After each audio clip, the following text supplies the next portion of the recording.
like natural hair, D. I don't know how you do this. Sure. Hi, humans. So, how are you? Welcome and welcome back to my channel, My Journey Through Addiction.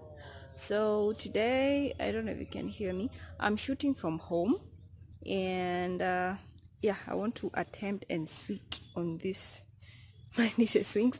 I don't know if I can do that, but I need to sit because I have some few things to talk about. So, as I begin, oh God, yes. As I begin, I want to say that, as I always say, addiction is a disease. It's an actual disease. And a friend of mine we went to rehab with reminded me to say that relapse is part of the process. When you attempt to get sober and it doesn't work and you relapse, it's part of the process. You don't relapse and say, well, I'm done. Like sobriety is not for me. No, relapse is part of the healing process. You accept you relapse, you get a grip of it, and then you start again. So relapse is part of the process. So in this segment, I'm going to be talking about my attempts of sobriety. I talk as if it was just one time. I attempted to get sober 2 times, and the first time it failed. So in this segment, I'm going to talk about more of the why the first time failed.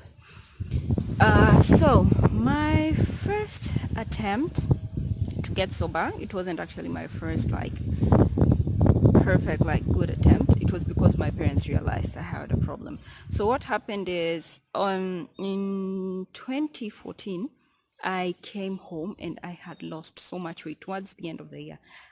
I swear I was like a stick. There are a few people who I know my best friend D remembers, and a few other people who remembers there's a time in I lost weight, like I became like skinny, and I'm a very chubby person. It's just I don't show you like the whole of me, but I'm a very chubby person. So I lost weight. I just looked unhealthy. I looked sick. So when I came home, I mean, your parents always know. And I think me drinking wasn't much of a secret. So when I came home and I'd lost weight, I remember my dad tried to talk to me, and so did my mom. And for a minute, I'm going to get away from the sun. So my dad tried to talk to me, and so did my mom. And I remember they asked me if I drink, and well, I was in a very hopeless position. So I remember I just said, yes, I drink. And the one thing they did is they never really, I mean, parents get mad, but there's some situations you just put being mad aside. So I remember they got a bit disappointed, but then, the parents immediately jump into helping mode. So the first thing they did is think of how they can help me, what they can do for me. So in 2015, I remember I never went back to school for a while, for a few months, because that was the first time I attempted like sobriety, counselors, therapists, but then I was at home. So I used to go every day for counseling. I used to see a therapist. I did a lot of stuff that I never really paid attention to. And I remember I spent, I think, was it 3 or 4 months? Okay, I never went for counseling the whole time. I just went until my mom saw like, oh, she's okay now. She doesn't drink. I gained weight. I looked healthy again. I mean, guys, I looked sick. Like, this is a really bad analogy, but someone who has a disease and is about to die sick. Well, I did, but like a really bad disease. My skin was horrible. My eyes were just saggy. And I have photos of those times. I can show you guys, but they're the ugliest photos of me you'll ever find. So yeah, so I went for counseling. I remember I was in Nakuru. I went to medical General Hospital, Nakuru General Hospital, and yeah, I used to go for counseling there. They have a place there for youth and people with substance abuse issues and like marriage counseling. It's just they have a segment there where you can go for counseling and they don't charge anything. It's actually free. So I used to go there every time my mom come back. My mom would check on me. So why did that time fail? Because after 2015, I remember I went back to school in the middle of 2015 and I remained sober. I would actually say for 2 months after I went back. I remember 2 months. Then I can actually remember when I took that first drink. I remember I was coming from school. I was going to see my boyfriend, my then boyfriend. And then I just passed by these wines and spirits, and I'm like, ugh. I mean, I was in a good mood. I think we'd done a cut and I'd done so good. I was in a good mood. And then I was like, it's just one drink to, feel happy, to celebrate. And yeah, your brain can convince you. I mean, you can convince yourself something. So yeah, I went and I bought, what did I buy? It was either a Kingfisher or it was vodka. I remember it was vodka and a Kingfisher. For some reason I was trying to convince myself that, well, if I drink like a Kingfisher, it's nice, Then I bought vodka and like, for then I used to tell myself, yeah, this is for my boyfriend, to show him that I'm happy. And that's how I relapsed. And like I was saying, why did it fail? It failed because, I'm sorry, I'm looking that when my small sister is making faces at me. It failed because I didn't really believe. I didn't accept. Like I say, if you want to get over substance abuse, addiction, any kind of addiction, the first step is you have to admit you have a problem, guys. You have to say, I have a problem.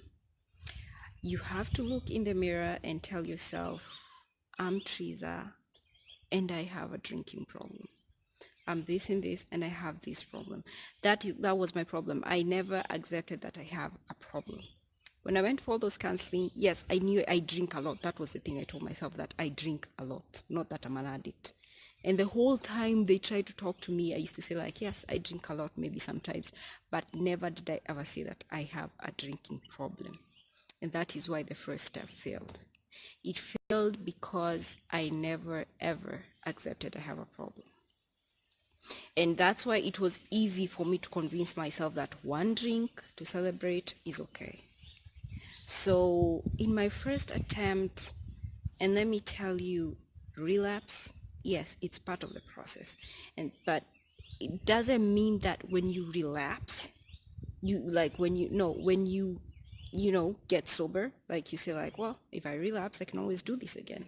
No, relapse is part of the process, but do everything you can to avoid it. See a counselor, call your therapist, talk to your family. If you feel like drinking, call your family. In that time, I wish I'd just like talk to someone like my sister or my mom and tell, oh, I feel happy, I feel like having a drink, and they will talk you out of it.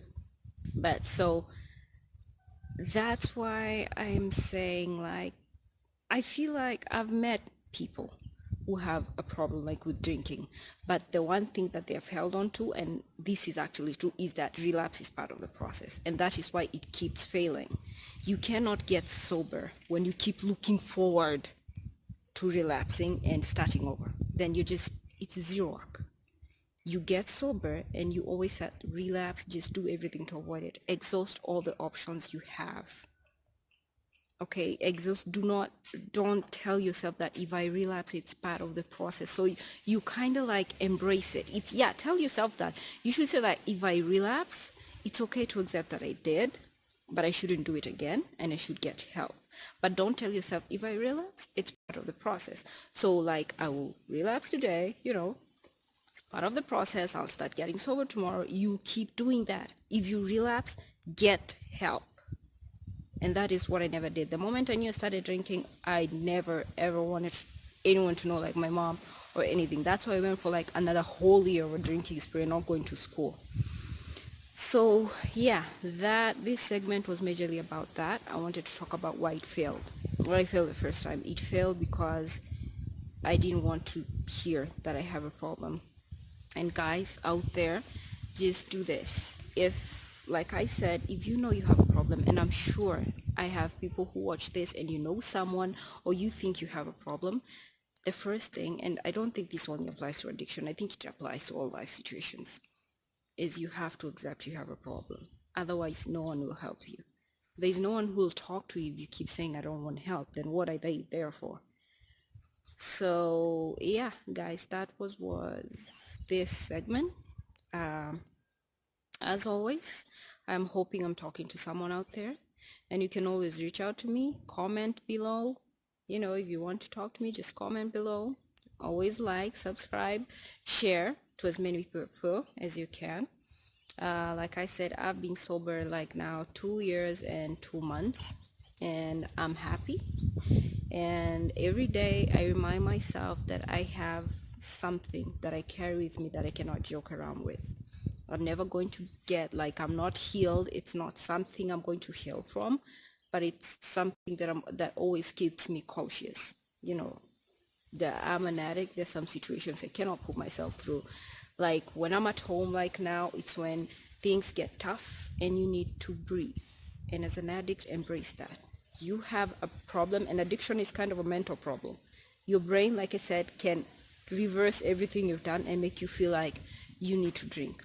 So when situations get tough, it's okay, people, to tell yourself you need to breathe. You need to, calm down, breathe. As an addict, it's okay to take a step back from life and say, this is going to push me too far. So thank you for this. Thank you for those who have been watching. Thank you for those who have been commenting. And forgive my hair. I know I have like my bald spots. So yeah, I hope you guys enjoy this, and I look forward to seeing you next time.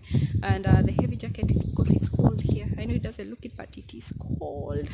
So yeah, until next time, guys. Yeah, ciao, and I really love you guys. Bye.